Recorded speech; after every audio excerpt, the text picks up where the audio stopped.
नमस्कार साथियों, संकल्प क्लासेस में आप सभी का स्वागत है। जैसे कि हमारी क्लास चल रही थी, आज इससे अगली क्लास है जिसमें इससे पहले जो गणेश और सभ्यता है इसके बारे में देखा। आज पढ़ेंगे हम आयन सभ्यता। कौन सी सभ्यता है? तो आज पढ़ेंगे हम आयन सभ्यता।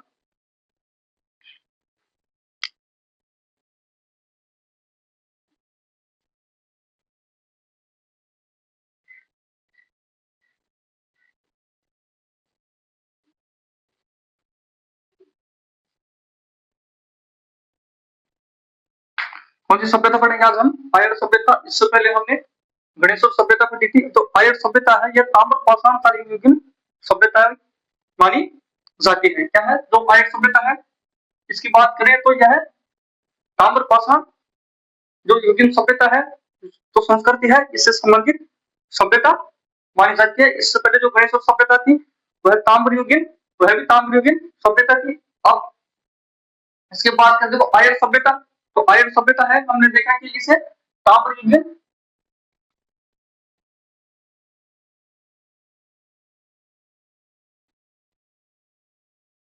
ताम्र पाषाण युगीन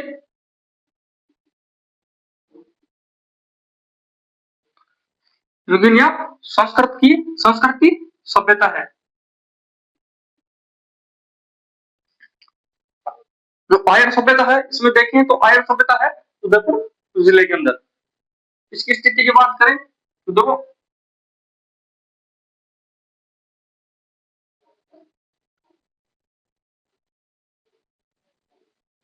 तो इसकी प्रमुख स्थिति है उदयपुर जिले में।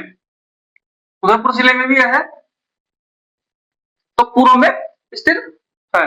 अगर उदयपुर की अगर जिले में बात करें तो यह उदयपुर जिले में पूर्व दिशा में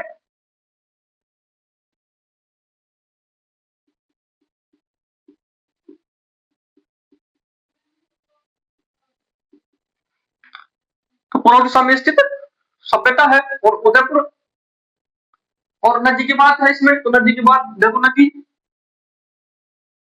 जो ये आयन सभ्यता है, यह नदी है बेडस नदी के किनारे, बेडस या आयन नदी के किनारे।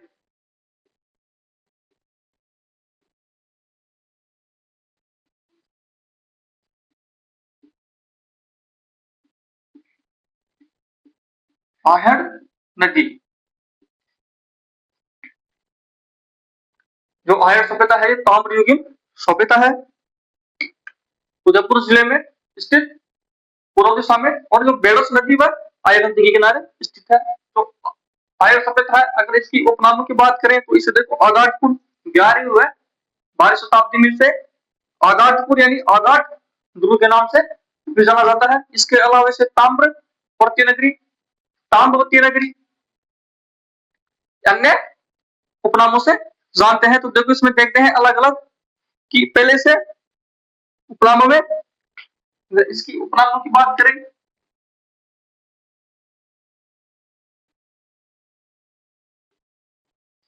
तो हमने उपनामों में देखा इसे पहला है ताम्रवर्ती नगरी,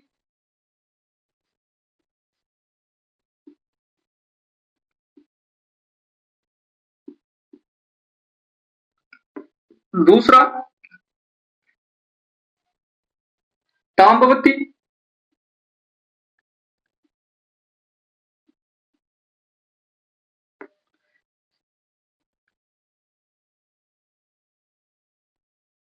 तीसरा देखा हमने आगाटपुर या आगाट दुर्ग। दो आगाटपुर है यह इसे 12वीं में कहा गया।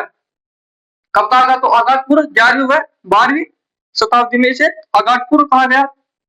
इसी के साथ इसको मर्तकों का टेला भी कहा जाता है।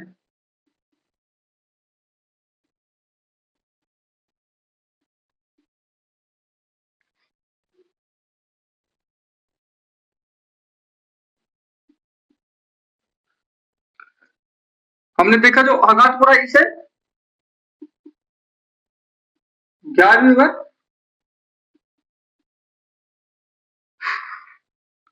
12वीं शताब्दी का नाम है ये। से 11वीं 12वीं शताब्दी में आजादपुर नाम से भी जाना जाता है। जो पायड़ सभ्यता है इसे बनास संस्कृति या बनास संस्कृति सभ्यता भी कहा जाता है। अन्य नाम इसका, अगर अन्य नाम की बात करें हायर सभ्यता को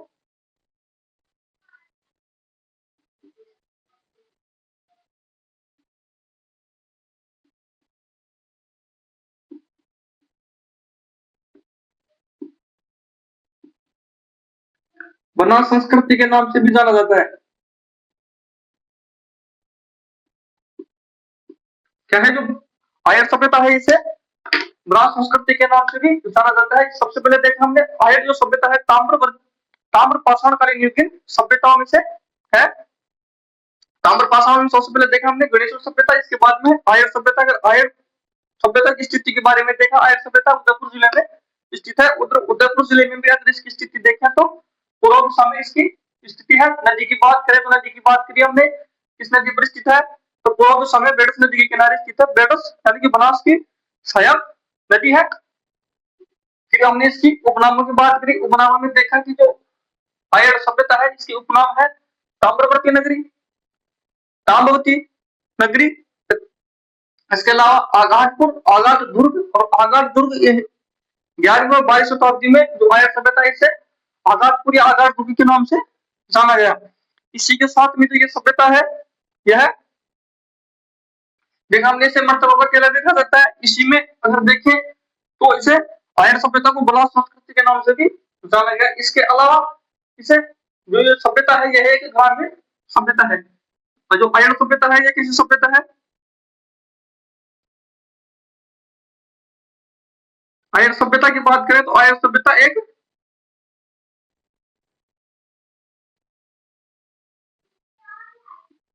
ग्रामीण सभ्यता है। और जो कालीबंगा सभ्यता है यह एक नगरीय सभ्यता है। तो नगरीय सभ्यता में देखें, नगरीय सभ्यता है तो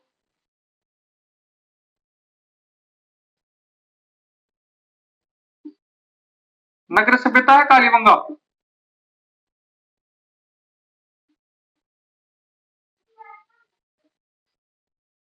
जो कालीबंगा सभ्यता है यह नगरीय सभ्यता है और जो आर्य सभ्यता है यह है ग्रामीण सभ्यता है।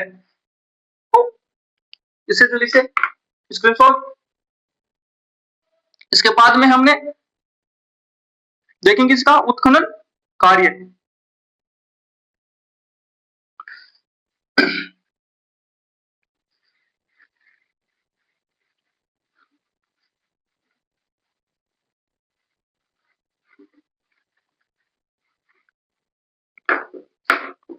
तो आर्य सभ्यता है इसका उत्खनन कार्य देखो, जो आर्य सभ्यता है इसको प्रमुख 3 चरणों में इसका उत्खनन किया गया। पहला देखेंगे अक्षय कीर्ति व्यास, इसके बाद में आरसे अग्रवाल। तो देखो सबसे पहले इसका उत्खनन कार्य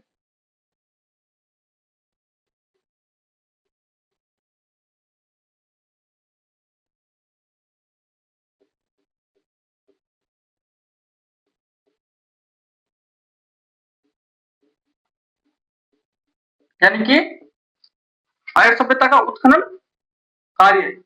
उत्खनन कार्य में बात करें तो आर्य सभ्यता इसको प्रमुख 3 बार इसका उत्खनन किया गया। देखो प्रमुख रूप से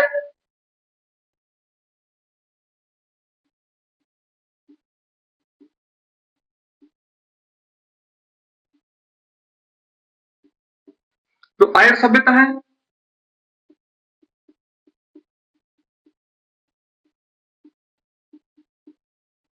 तीन चरणों में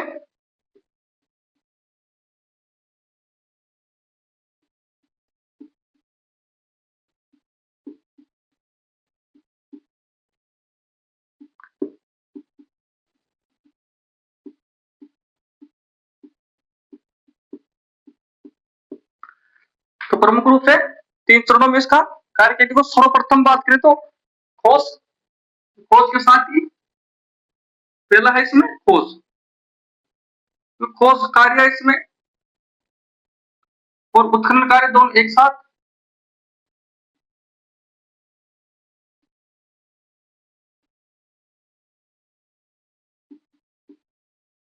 अक्षय कीर्ति व्यास ने किया था। तो कब किया था? तो 1953 में सर्वप्रथम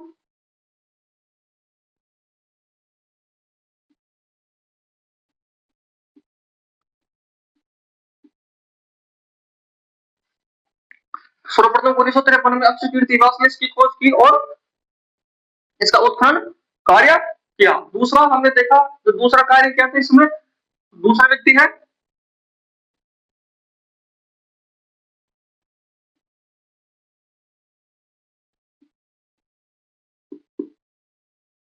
आरसी अग्रवाल। देखो आरसी अग्रवाल ने 1954 में 56 में इसकी खोज की थी। कब की थी? 1954 में 56 में। आरसी अग्रवाल यानी कि रतन चंद्र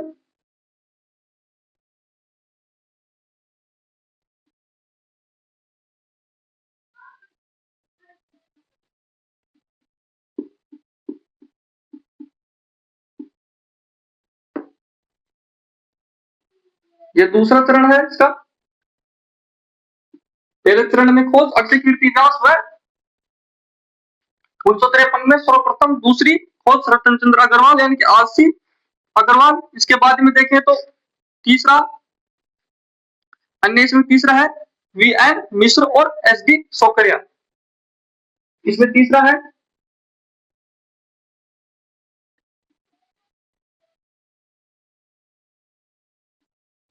वीएन मिश्रा। दूसरा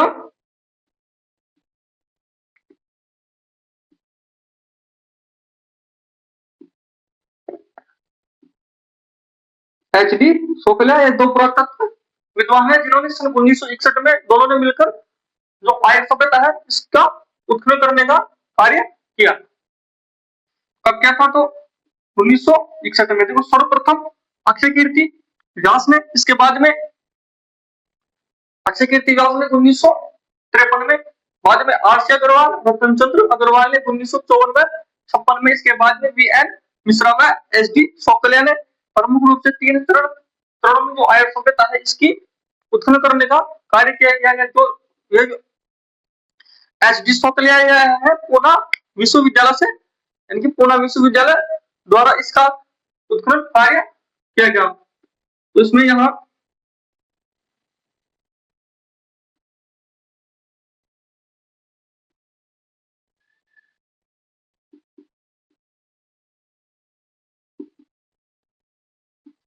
इसके द्वारा तो पूना विश्वविद्यालय के द्वारा जो तीसरा चरण है वीएन मिश्र व एसडी सोकलिया के द्वारा किया गया। इसके बाद देखो हमने अब आगे देखेंगे इसके में इसका काल या समय विभाजन। काल व समय विभाजन की बात करेंगे तो देखो सबसे पहले इसे नोट डाउन।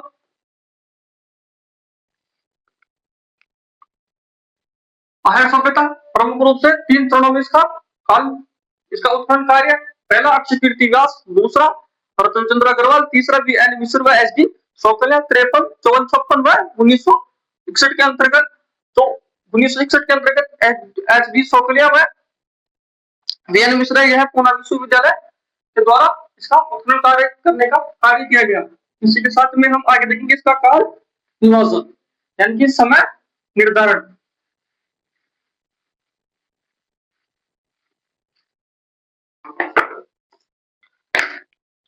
तीसरी इसका काल विभाजन।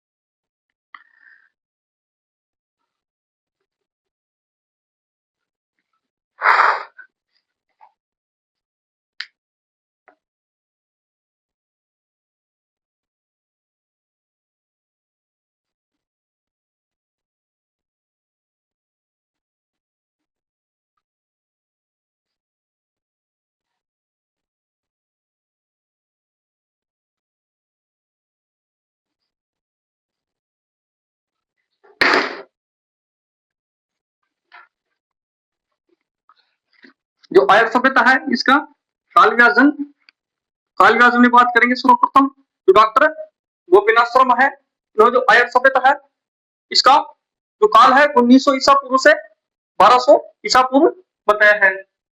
एक विद्वान है डॉक्टर गोपीनाथ शर्मा। इसने जो आर्य सभ्यता है इसकी जो काल यानी कि जो समय है वह 1900 ईसा पूर्व से 1200 ईसा पूर्व बताया है। तो देखो इसमें पहला है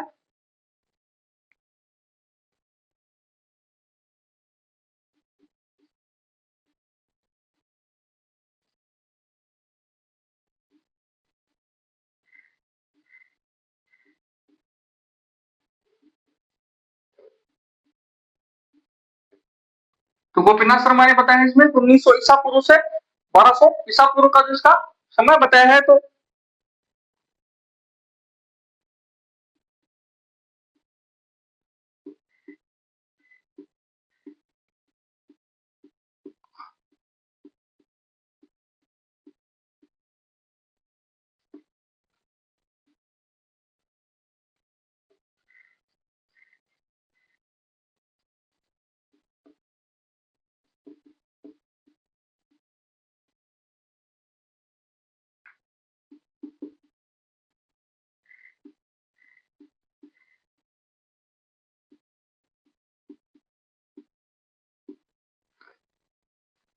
क्या है इसमें कि इन्होंने आर्य सभ्यता का समय 1900 ईसा पूर्व से 1200 ईसा पूर्व का समय बताया। इसी के साथ जो वैज्ञानिक पद्धति है कार्बन 14, कार्बन 14 में देखें तो कार्बन 14 में इसमें है 2000 ईसा पूर्व से 1200 ईसा पूर्व।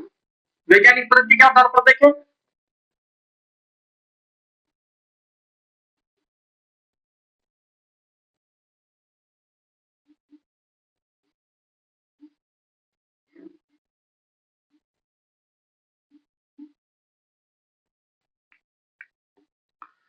तो वैज्ञानिक पद्धति है कार्बन 14। कौन सी है? कार्बन 14 पद्धति।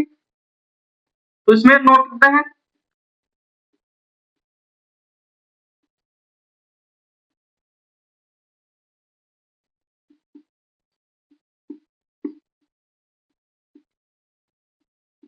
कार्बन सी पद्धति के अनुसार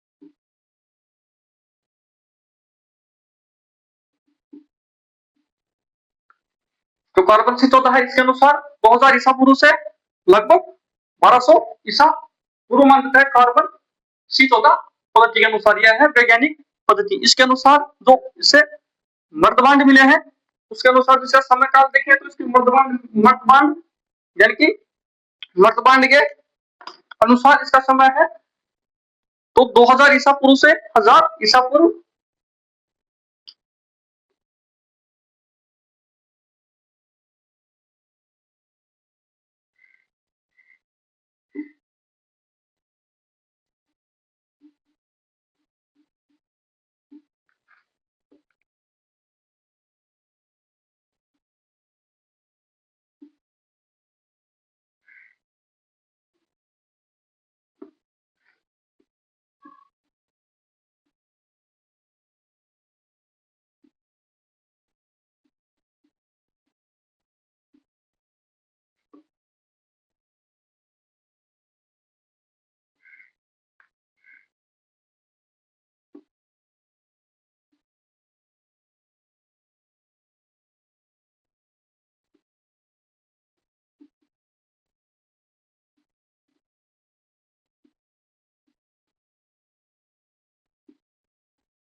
मर्दबांड में इसमें 2000 ईसा पूर्व से लगभग 1000 ईसा पूर्व समय इसका निर्धारित किया गया। देखो मर्दबांड के अनुसार इसका जो आर्य सभ्यता है इस सभ्यता के संबंध ईरानियों से इसका संबंध स्वर्ण था। यानी कि जो यहाँ से जो मर्दबांड मिले हैं तो बर्तन मिले हैं वह विदेशी सभ्यता यानी कि ईरान से संबंधित भी इन लोगों को कहा जाता है। यानी कि जो यहाँ से मर्दबांड मिले हैं इनका संबंध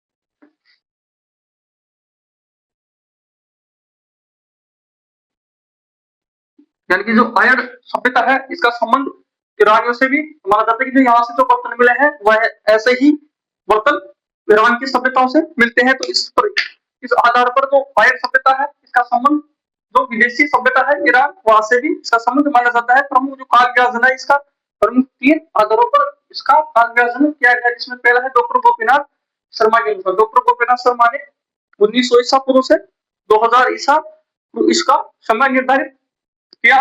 और जो वैज्ञानिक पद्धति है, जो वैज्ञानिक पद्धति है वह पद्धति है कार्बन सी 14 पद्धति। कार्बन सी 14 पद्धति के अनुसार 2000 ईसा पूर्व से 1200 ईसा पूर्व इसका समय निर्धारण किया गया है। तीसरा इसमें हमें देखें कि मध्यभाग यानी कि बर्तनों के अनुसार। मध्यभाग का मतलब होता है कि वहां के प्रमुख बर्तन उनके अनुसार इसका काल विभाजन में बताया है कि जो 2000 ईसा से 1000 ईसा पूर्व इसका समय निर्धारण किया गया। और जो आर्य सभ्यता है इनके बर्तनों को देखकर मतलब कि विदेशी सभ्यता यानी कि ईरान सभ्यता से इसका संबंध जोड़ा जाता है। यानी कि ऐसे ही बर्तन ईरान की सभ्यताओं से भी देखने को मिलते हैं, जिस प्रकार से गणेश सभ्यता से देखने को मिलते हैं। इसके बाद में हम देखेंगे जो आर्य सभ्यता है इसका जो उत्खनन कार्य हमने देखा 3 चरणों में। इसके बाद जो आर्य सभ्यता है इसको 8 बार बसने में 8 बार उजड़ने के प्रमाण भी देखने को मिलते हैं। तो सबसे पहले इसे नोट डाउन, यानी कि उत्खनन स्तर इसमें 8 देखे गए हैं, जिसमें 8 बार बसने व 8 बार उजड़ने के इसका प्रमाण मिलता है।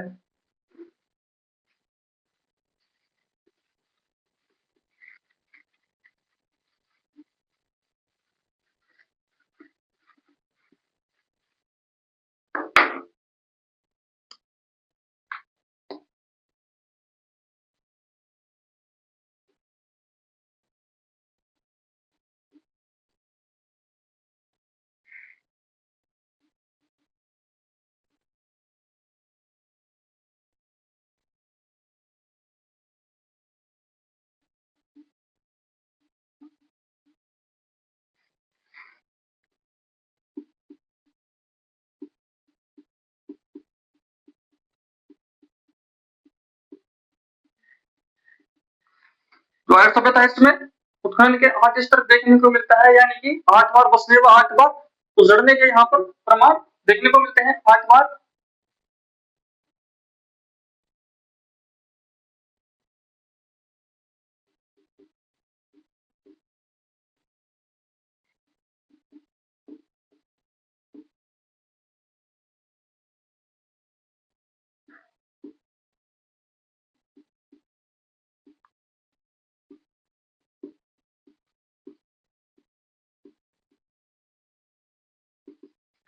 8 बार बसने व 8 बार उजड़ने के प्रमाण मिलते हैं।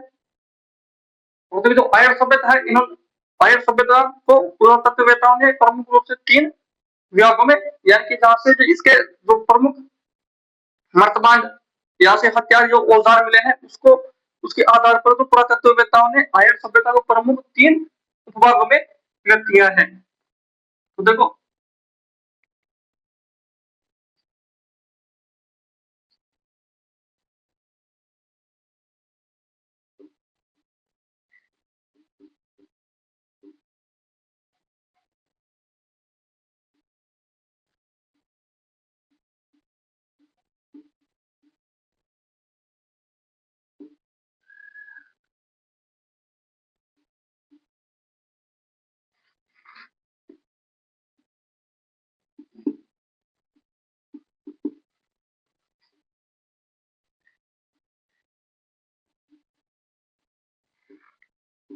कालखंड में विभाजित किया। देखो प्रमुख कालखंड देखेंगे एक एक के बारे में। पहला है स्टेफिक, पहला है इसमें स्फेटिक युग। तो स्फेटिक युग की बात करें तो इसमें है जैसे पत्थर से बने औजारों से संबंधित यहाँ से औजार मिले हैं, यानी कि उस स्तर पर इसको स्फेटिक स्फेटिक युग के नाम से, यानी कि पत्थर से बने औजारों के।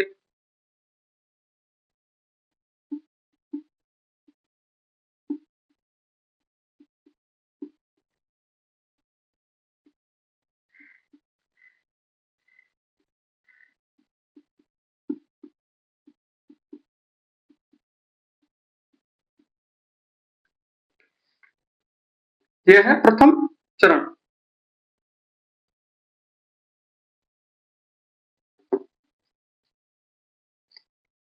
दूसरे की बात करें, दूसरे है इसमें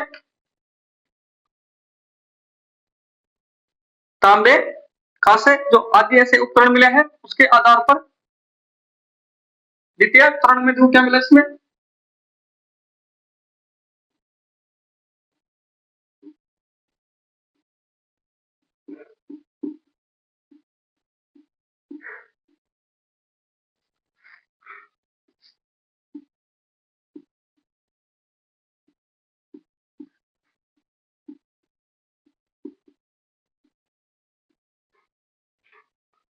दूसरा तांबा में कांसे के उपकरण के आधार पर। तीसरा इसमें है मर्तबान।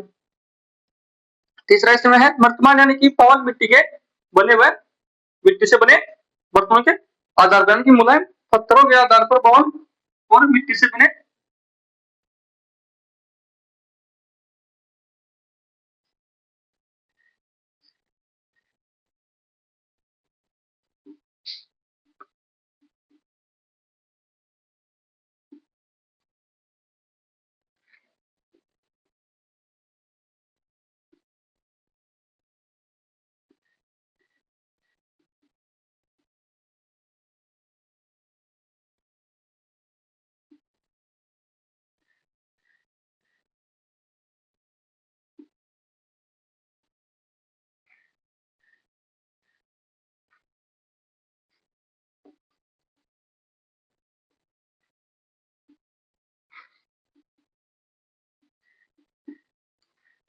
प्रमुख पुरातत्ववेत्ताओं ने प्रमुख 3 कालखंड व्यक्त किया। पहला कालखंड इसमें स्फटिक युग, जिसमें पत्थर से बने औजार।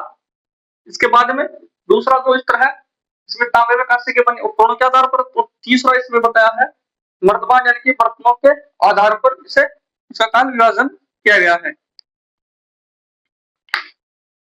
इसी तरह से इसके बाद में हम देखेंगे जो आर्य सभ्यता की जो विशेषताएं हैं, इसकी बात करेंगे, यानी कि आर्य सभ्यता सभ्यता के बारे में अन्य मुख्य बातें।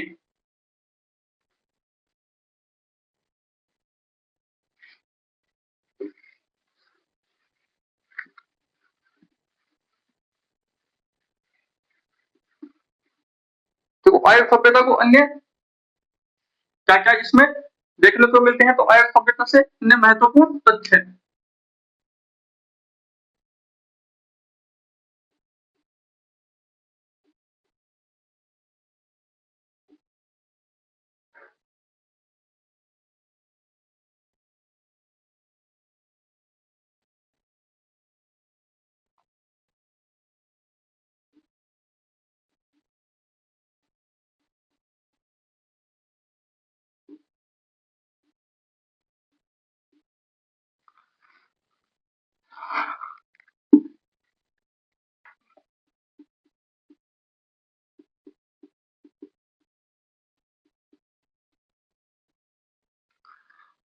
अन्य महत्वपूर्ण तथ्य, जानकारियां व विशेषताएं। तो देखो, आयन को उत्खनन, जो आयन स्थल है, इसको उत्खनन के स्थान पर से महासतियों का टीला भी कहा जाता है। जो आयन सभ्यता है, इसे महासतियों का टीला कहा जाता है। एक मुख्य बात नोट डाउन, जो आयन सभ्यता है,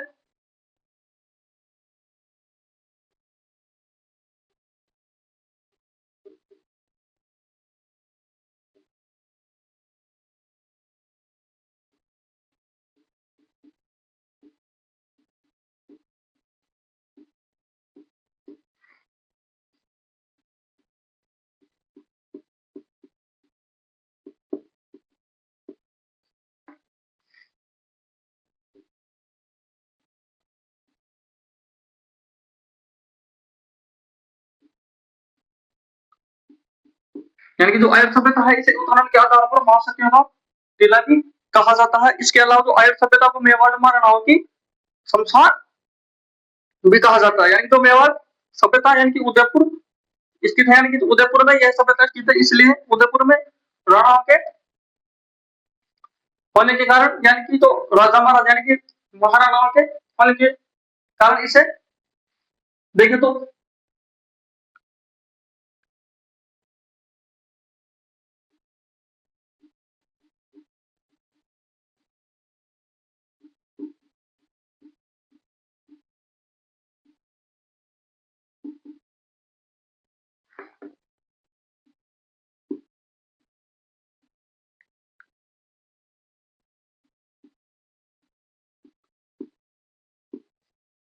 आर्य सभ्यता उदयपुर में इसका महाराणाओं का शासन, इस वजह से जो उदयपुर जो है इसे आर्य सभ्यता को महाराणाओं की शमशान भूमि या शमशान स्थली कहा गया। इसके अलावा देखो जो आर्य सभ्यता है इसको स्थानीय लोग धूलकोट के नाम से जानते हैं। किसके नाम से? जो आर्य सभ्यता है इसे स्थानीय लोग धूलकोट के नाम से जानते हैं। धूलकोट यानी कि जो आज के अग्रवाल है, रतन चंद्र अग्रवाल ने सन 1954-56 में जिस किले की उत्खनन करने का कार्य किया था वह था धूलकोट का रेत का टीला। उस वजह से जो आर्य सभ्यता है इसको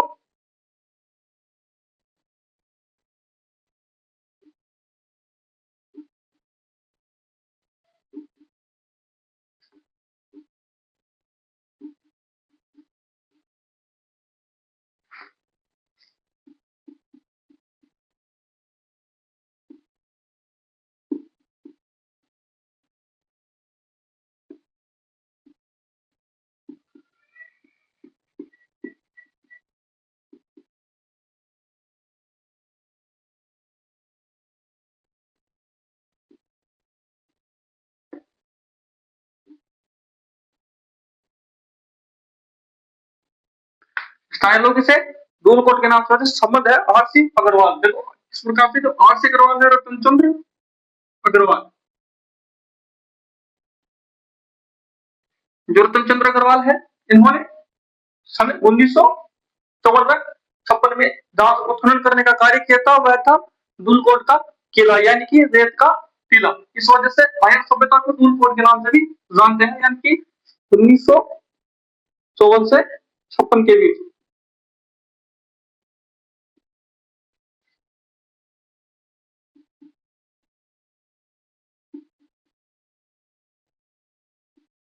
अर्थ है इसका रेत का टीला। इसी वजह से मृतकों का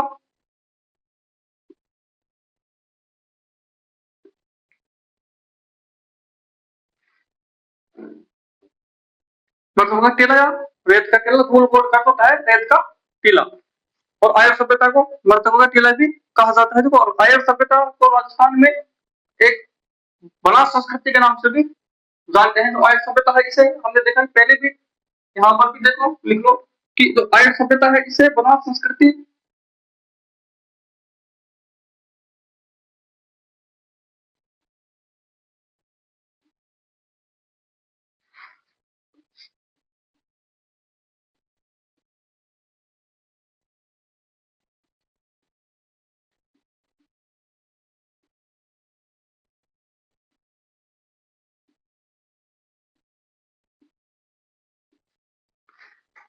क्या है? जो आर्य सभ्यता है इसे बनास संस्कृति के नाम से जाना जाती है।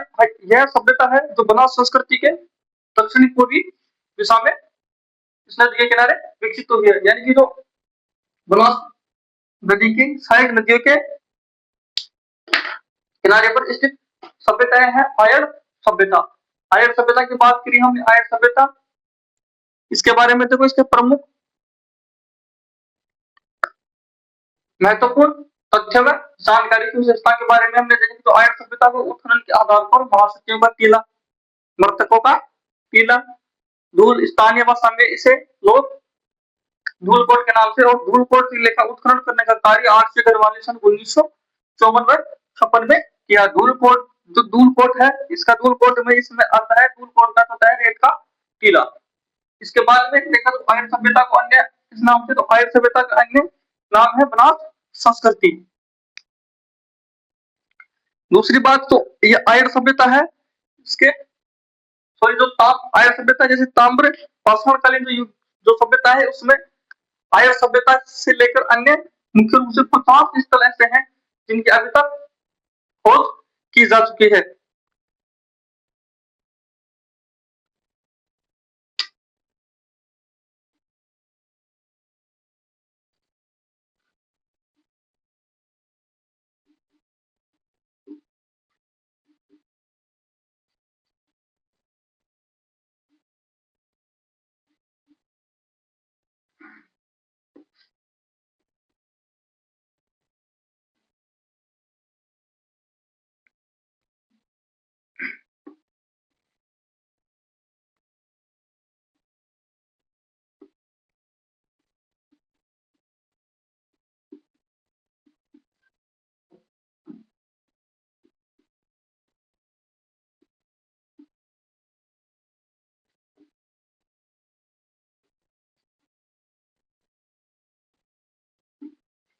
क्या है, जो ताम्र पाषाण कालीन युग की सभ्यता है जिसमें आहट सभ्यता है, इसमें लगभग प्रमुख रूप से 50 ऐसी सभ्यता है जिसकी खोज की जा चुकी है। जो आहट सभ्यता है इसके प्रमुख 4 स्थल ऐसे हैं जिनकी भी खोज की जा चुकी है, जिसमें पहला है आहट सभ्यता। पहला तो खुद ही है ताम्र पाषाण काल में आहट सभ्यता। देखो, आर्य सभ्यता के प्रमुख 4 स्थल है जिसकी खोज की जा चुकी है। आर्य सभ्यता, बालाथल सभ्यता, गिलुंड सभ्यता व ओशाना सभ्यता। तो इसको भी लिखना चाहो तो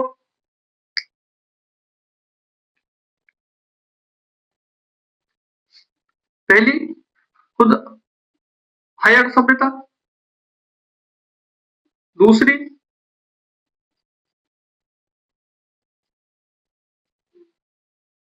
गिलुंड सभ्यता, तीसरी की बात करें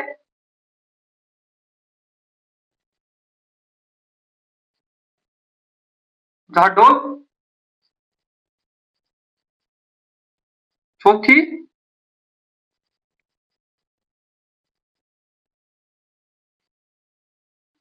बालाथल सभ्यता। यानी कि प्रमुख रूप से 4 तो आर्य सभ्यता है, इसकी प्रमुख रूप से जो 4 सभ्यता है इसकी खोज की जा चुकी है। लगभग यहाँ से 50 सर्वाधिक सबसे ज्यादा ताम्र युगीन सभ्यताओं की खोज की जा चुकी है।